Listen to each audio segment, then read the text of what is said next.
이번 21대 대통령 선거는 그 어느 선거보다 투자자들의 관심이 뜨거운 선거입니다. 이 상법 개정안과 배당소득 분리 과세 등 그 어느 선거보다 투자자들이 주목하고 있는 굵직한 화두를 던지고 있습니다. 이 새 정부 출범과 함께 주가가 오르는 이 허니문 랠리에 대한 기대감도 커지고 있습니다. 증권부 조현 기자 나왔습니다. 조 기자, 사실 이번 대선은 확실히 좀 단기 재료 역할은 톡톡히 하고 있는데 자, 선거를 앞두고 9개월 만에 코스피가 2,700선을 회복을 했는데 네. 이 과거에는 어땠습니까? 사실 이제 한국 증시 방향은 국내 대선보다도 글로벌 거시 경제에 더 많은 영향을 받는 편입니다. 그리고 수급의 키를 쥐고 있는 것도 개인이 아닌 외국인이죠. 그래서 과거 대선 사례를 살펴봐도 IMF 외환 위기나 2008년 금융위기 또 코로나19 같은 변수가 더 결정적이었습니다. 하지만 평균적으로 선거 이후 우리 증시는 우상향했습니다. 보시는 것처럼 대선 후 한 달 뒤에 주가가 평균 3에서 4% 상승했고 6개월 후 상승률은 약 7%, 1년 뒤에는 14에서 16%를 나타냈습니다. 그리고 과거 9번의 대선 사례 중에 1년 후 코스피가 하락한 경우는 3번에 불과했습니다. 이번 대선을 앞두고 사뭇 다른 분위기가 감지되는 것은 바로 외국인 투자자들이 10개월 만에 국내 시장에서 순매수로 전환하는 모습을 보였다는 점입니다.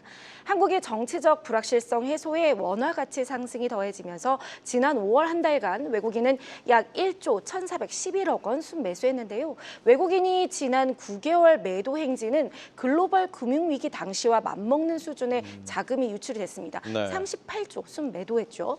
이제 돌아온 외국인 수급이 얼마나 지속될 수 있을지가 관건이겠죠. 현재 코스피 시가총액 기준 외국인 지분율은 31.8%로 수년간 이 30% 초중반대 정체 상태에 머무르고 있습니다. 소위 이 박스피 장세의 원인 중에 하나로 제한적인 외국인 수급이 꼽히는데 이를 개선하기 위해서 다양한 증시 부양책, 그러니까 MSCI 선진지수 편입 추진을 비롯한 다양한 공약들이 나와서 시장의 이목을 끌었습니다.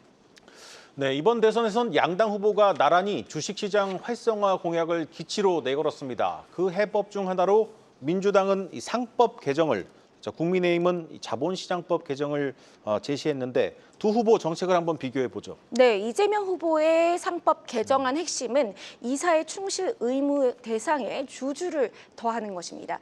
현행 상법 제382조 3은 이사는 법령과 정관의 규정에 따라 회사를 위하여 그 직무를 충실하게 수행하여야 한다라고 되어 있는데 이를 회사 및 주주로 바꾸는 것입니다.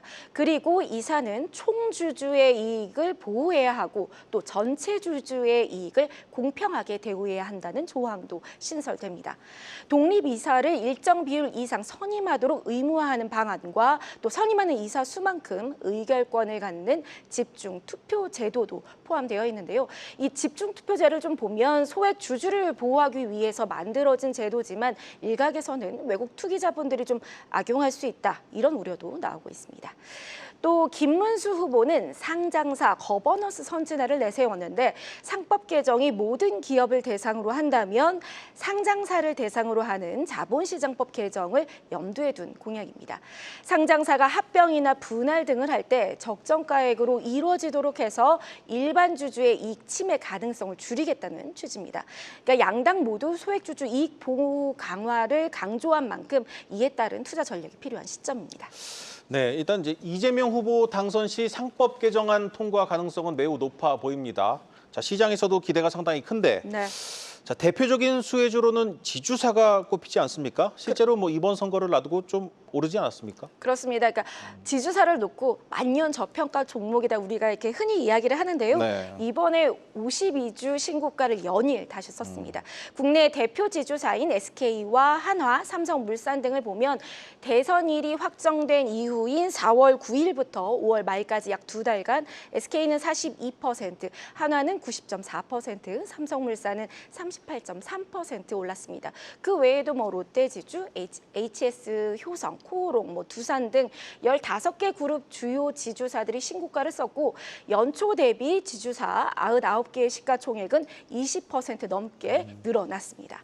그리고 지주사 상장지수 펀드, 그러니까 ETF 역시 많이 올랐는데요. 4, 5월 이 두 달간 타이거 지주회사 ETF는 40%, 그리고 소울 금융지주 플러스 고배당은 33.3% 올랐습니다.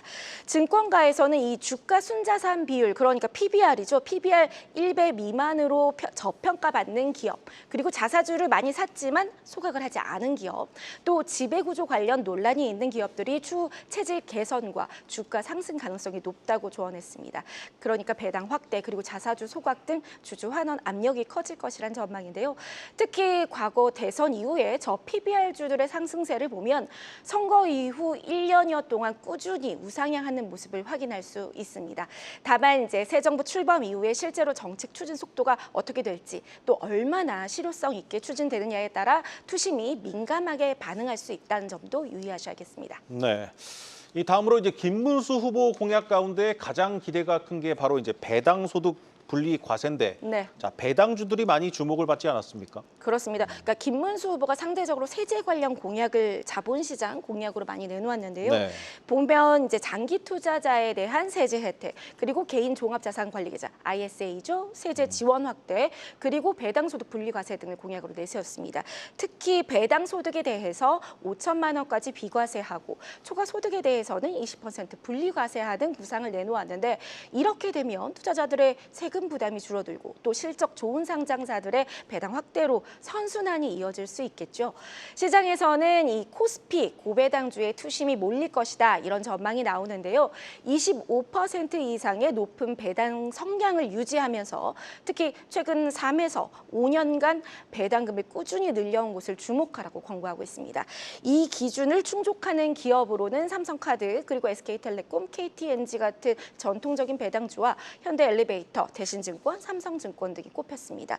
그리고 지난 1월 공시를 통해서 2027년까지 배당 성량을 50%로 확대하겠다고 밝혔던 삼성화재, 올해 또 총 주주 환원율을 35%로 키우겠다는 기아도 수혜 종목으로 지목됐습니다. 네. 또 이번 선거의 최대 화두 중 하나는 바로 가상자산 정책입니다. 이 블룸버그에서도 대선 이후 대한민국 가상자산 시장이 네. 새 전환점을 맞이할 것이다, 이렇게 전망하지 않았습니까? 그렇습니다. 그러니까 한국을 세계에서 가장 활발한 가상화폐 시장 중 하나다라고 블룸버그가 평가할 정도였죠. 가상자산 제도와 관련 공약 경쟁도 치열했는데요. 그러니까 국내 자본시장 내 개인 투자자가 한 1,500만 명에 육박한다, 이렇게 얘기를 하는데 가상자산 투자자도 1,000만 명으로 추산되고 있으니 이 표심을 외면하기 어려웠던 것입니다. 대표적인 공약은 가상자산 현물 ETF 도입인데요. 두 후보 모두 비트코인이나 이더리움을 기초로 하는 지수를 만들어서 일반 투자자들이 주식시장에서 거래할 수 있게 하겠다라는 입장입니다. 김 후보는 연내 도입을 목표로 법제화 및 제도 정비를 추진하겠다고 밝혔고, 이 후보는 가상자산을 전담할 청단위 기구 신설안까지 내놓기도 했습니다. 현행 자본시장법상 가상자산은 ETF 기초자산에 포함되지 않고 또 가상자산 이용자 보호법에 LP의 시장 조성에 대한 예외 규정이 없기 때문에 개정이 필요합니다.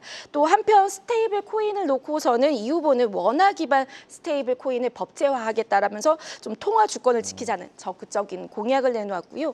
하지만 이에 대해서 전문가들은 뱅크런 같은 시스템 리스크가 발생할 수 있는 만큼 스테이블 코인의 안정성을 담보할 수 있는 법적, 제도적 인프라가 먼저 정비돼야 한다, 이렇게 강조하고 있습니다.